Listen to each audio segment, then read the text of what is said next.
And above the leopard, we see a map of Russia, indicating the nation which will defeat the United States. Let's take a closer look at this map. Now over here we see a person's head with a tongue coming out in the form of a spiral. Now this may not be a tongue, it may be a symbol for speech. This image here, my YouTube friend says that this is a son of Sumerians.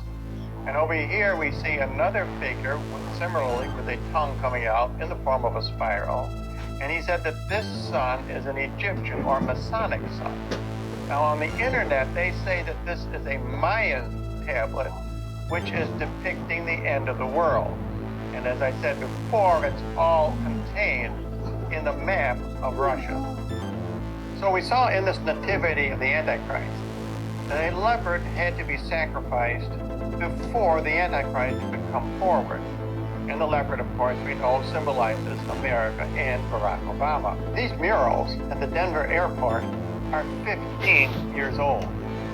These New World Order people understood the Bible better than we as Christians. It's time for us to prepare now, for the time is almost up. Guest here, Army Dillon, thanks for coming on. So how do you? So this is it's actually, if you get into the details, pretty complicated. How exactly do you fix Twitter's free speech problem? Well, first, Elon Musk has in its hands one of the most important, perhaps the most important free speech vehicles in the world right now.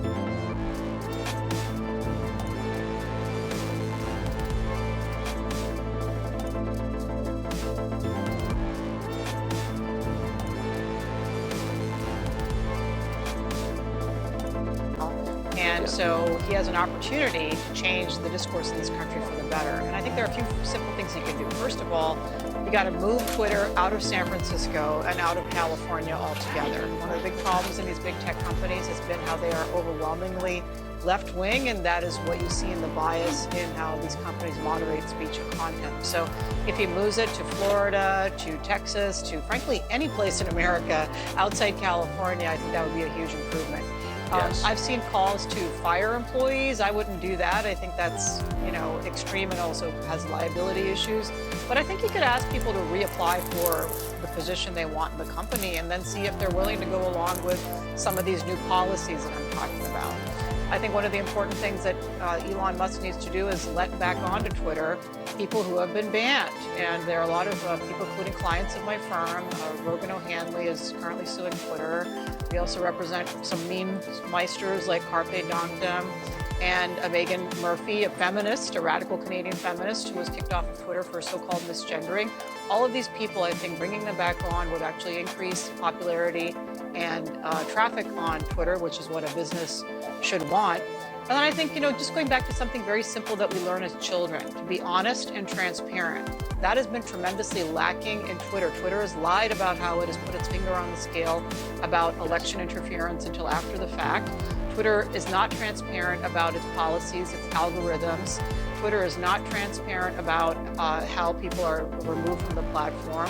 And Twitter is not transparent, frankly, about who its users are. I think Elon Musk has talked about removing the bots from Twitter. I think that would tremendously improve the user experience. So there are a lot of complicated issues here, Tucker, and I'm sure he's getting advice from all over the place. And of course, I'm suing Twitter, so that is certainly a factor in what I have to say here. But I think if he wants to make a fresh start of this amazing company with tremendous value and potential for free speech, he can do all of these things. And the final thing I would say is continue to strike that blow for free speech that he's been doing on Twitter for the last few days. The United States government is coming for Elon Musk. They're coming with today's announcement of this disinformation panel that they're going to have to examine so-called disinformation governance panel.